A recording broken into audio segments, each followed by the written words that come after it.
Hi, my name is Attorney Walter Knott with Disability Resolution PA. We're going to be doing question 39. Does a child ever try to run away from home or school?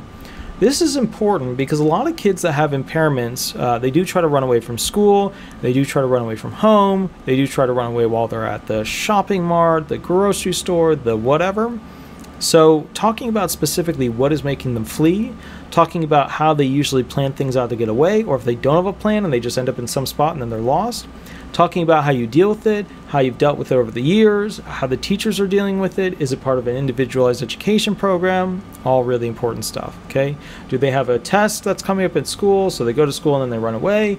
Do they have to do something in PE, physical education, and as a result of that, they just don't want to do it, so they run away?